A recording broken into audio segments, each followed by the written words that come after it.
Most people use Google Maps to check traffic or find directions. But sometimes, without meaning to, it captures something it wasn't supposed to see. Today, we're looking at 4 disturbing mysteries that were only solved or exposed thanks to Google Maps. From a man who vanished without a trace to the shadow of a plane crash in the jungle. Let's begin. William Moldt, the car in the pond. In August 2019, a former resident of Wellington, Florida, was using Google Maps to explore the area where he used to live. While reviewing satellite images of a neighborhood near Moon Bay Circle, he noticed something unusual in one of the residential retention ponds, a pale car-shaped outline submerged beneath the water's surface. The discovery was not made by authorities, investigators, or local residents. It came from a routine use of online satellite imagery. The user contacted the current homeowner living across from the pond, Barry Fay, who decided to examine the area more closely. Fay launched a drone over the water and was able to confirm that a vehicle appeared to be submerged in the pond, not visible from ground level. He reported the finding to the Palm Beach County Sheriff's Office. When officers arrived at the scene, divers entered the water and located a white 1994 Saturn SL sedan. The car had been underwater for an extended period and was heavily calcified. After it was removed from the pond, human skeletal remains were discovered inside. The vehicle was registered to William Earl Moldt, a man who had been missing since November 1997. Moldt was 40 years old at the time of his disappearance. He lived in Lantana, Florida, and was last seen on the evening of November 7, 1997, after leaving a nightclub. According to reports, he had called his girlfriend around 9:30 p.m. to let her know he would be coming home soon. He left the club shortly after, driving alone in his white Saturn. He never arrived at his destination. When he was reported missing, law enforcement conducted searches, but no trace of Moldt or his vehicle was found. There were no known signs of foul play, and no witnesses reported seeing a crash. As a result, the case remained unresolved for over 2 decades. Forensic testing conducted in 2019 confirmed the identity of the remains found in the vehicle. The cause of death was not considered suspicious. Investigators concluded that Moldt likely lost control of his vehicle while navigating a curve near the pond. At the time, there were no guardrails along that section of the road, and visibility at night may have been limited. Moldt may have been unfamiliar with the neighborhood or slightly impaired, although no toxicology testing could be performed after such a long period. The most notable aspect of the case was the role played by publicly available satellite imagery. According to officials, the submerged vehicle had been faintly visible in Google Earth images since at least 2007, 12 years before the discovery. However, due to the water's coloration, shadows, and reflection, the object had gone unnoticed. Barry Fay, the homeowner who assisted in confirming the object via drone, stated that he had lived near the pond for years without suspecting anything unusual. The water's surface remained undisturbed, and from the ground level, the vehicle was completely concealed. The Palm Beach County Sheriff's Office publicly confirmed the chain of events. In statements given to media, spokesperson Terry Barbera confirmed that Moldt's remains were positively identified and that the car had likely entered the water on the night of his disappearance. There is no indication of foul play, and the case is now considered closed. To date, the William Moldt case remains one of the most well-known examples of a long-term missing person being located through Google Maps.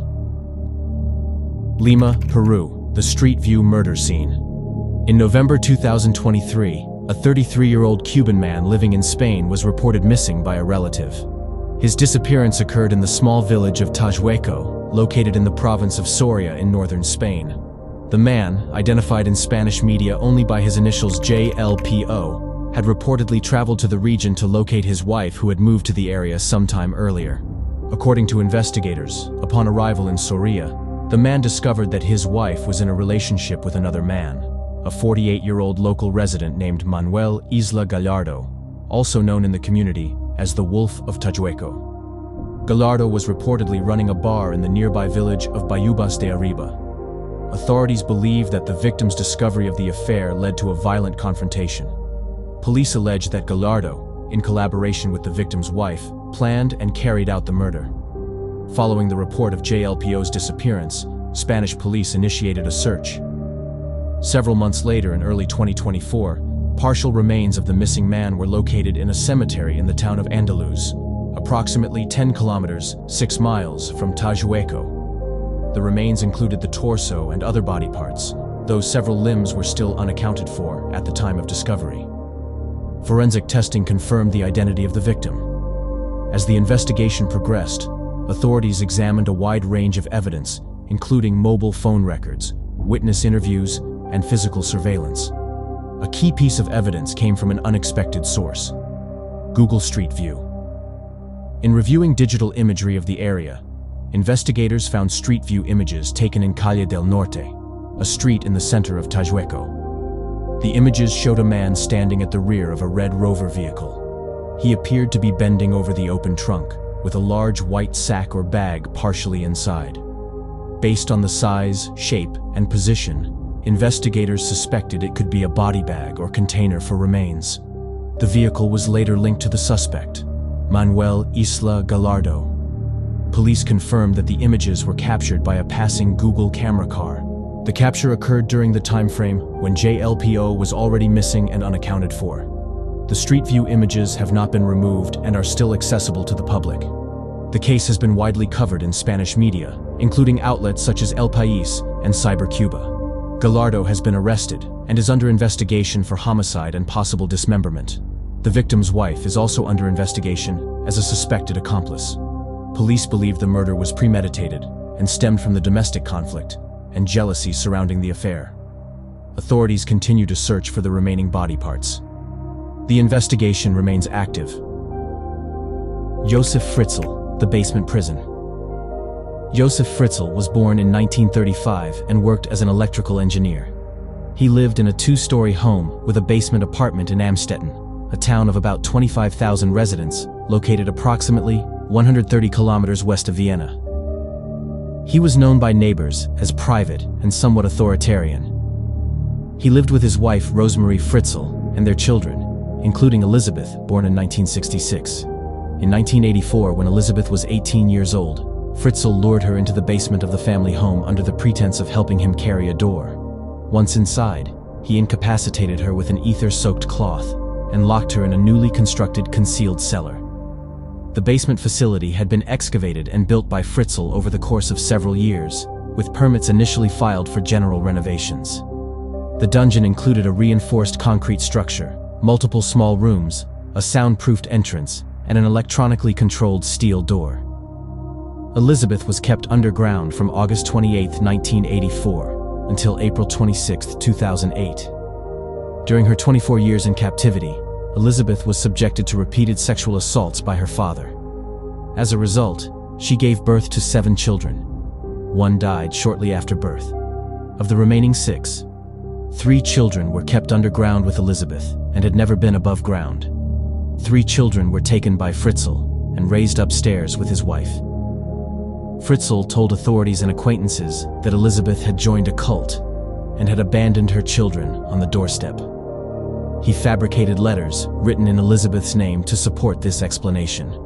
The children raised upstairs were registered with authorities and attended school. Fritzl's story about their origins was not challenged for years, as he was considered credible, and the supposed letters from Elizabeth were accepted as it was her handwriting. Conditions in the basement were cramped, poorly ventilated, and lacking in medical care. The only contact the captives had with the outside world was through Fritzl. The space included a small bathroom, cooking appliances, and a sleeping area. They were not permitted to leave, and the entrance was hidden behind a concealed door in Fritzl's workshop. On April 19, 2008, one of the underground children, a 19-year-old girl named Kirsten, fell seriously ill and became unconscious. Elizabeth begged Fritzl to get her medical attention. Fritzl brought Kirsten to the hospital and claimed she was his granddaughter. Hospital staff grew suspicious due to Kirsten's condition and lack of medical history. They notified police, who requested more background information. Authorities insisted on speaking with Kirsten's mother. Fritzl eventually agreed to bring Elizabeth above ground under the pretense that she would speak on his behalf. Once in contact with law enforcement, Elizabeth told investigators the truth. She asked for assurances that she would never have to see her father again before revealing what had happened. Fritzl was arrested on April 26, 2008. Police searched the home and discovered the hidden door to the basement, confirming Elizabeth's story. The children and Elizabeth were immediately taken into protective care. Fritzl was charged with murder by negligence for the infant who died and was incinerated in a furnace, rape, enslavement, incest, coercion, and false imprisonment. His trial began in March 2009. He initially pleaded not guilty to some charges, but later changed his plea to guilty on all counts. He was sentenced to life imprisonment and is currently held at a facility for the criminally insane in Austria. Following the international media coverage, the exact address of the Fritzl home became widely known. Users on Google Earth and Street View began searching for the location using public reports and coordinates. Images of the home's exterior began to circulate widely online. Online users annotated the house, discussed its layout, and shared satellite views of the backyard, roofline, and surrounding neighborhood. Some marked the location as a dark curiosity. Others criticized the attention as invasive. The house quickly became a digital reference point, with media using the address in broadcasts and online reports. In 2011, the house was demolished by order of local authorities. The demolition was carried out quietly and without media presence. Officials stated the decision was made to prevent the property from becoming a destination for morbid tourism and to give privacy to the community. Despite the demolition, digital images of the property remained available online through satellite services and archive screenshots. Cached views, especially from the Street View platform, continued to circulate for years. Cambodian Jungle, the plane that wasn't there. On March 8, 2014, Malaysia Airlines Flight 370, a Boeing 777-200ER carrying 239 people, disappeared from radar less than an hour after takeoff from Kuala Lumpur International Airport. The flight was scheduled to arrive in Beijing, China, but it never reached its destination. Despite extensive international search operations, coordinated primarily by the governments of Malaysia, Australia, and China, the aircraft has never been fully recovered. In the years that followed, some debris believed to be from MH370 washed ashore on islands in the western Indian Ocean, including Reunion and Madagascar. These fragments confirmed the plane had likely gone down in the southern Indian Ocean. However, the main wreckage and black boxes were never located. Multiple search missions, including a major underwater mapping effort led by the Australian Transport Safety Bureau, failed to pinpoint the crash site. Due to the lack of closure and verifiable conclusions, the disappearance became one of the most widely discussed aviation mysteries in modern history. Numerous theories emerged, ranging from plausible hypotheses involving mechanical failure or pilot intervention to conspiracy theories. In 2018, a new claim regarding the location of the missing plane gained attention. The source was Ian Wilson, a British video producer and tech enthusiast who had been independently searching for signs of the aircraft, using publicly accessible satellite images from Google Earth. While examining sections of dense forest in Cambodia, Wilson reported spotting what he believed to be the outline of a commercial aircraft. The coordinates he shared corresponded to a location deep in the Cambodian jungle. The object he identified appeared long and narrow with features that resembled wings and a tail. Based on rough measurements using Google Earth's tools, Wilson concluded that the shape was similar in size and proportions to a Boeing 777. He presented his findings to British tabloids, including the Daily Mirror, which ran a headline suggesting that the missing flight might have been found. The story was widely shared online and quickly attracted attention across news outlets and social media platforms. In the images published, the object appeared to be light-colored and isolated within the green landscape. Supporters of the theory argued that it could represent an overgrown or intact wreckage site. Several online users replicated Wilson's search and claimed to observe the same shape. Within days, the theory went viral, with some suggesting that the jungle had concealed the crash for years.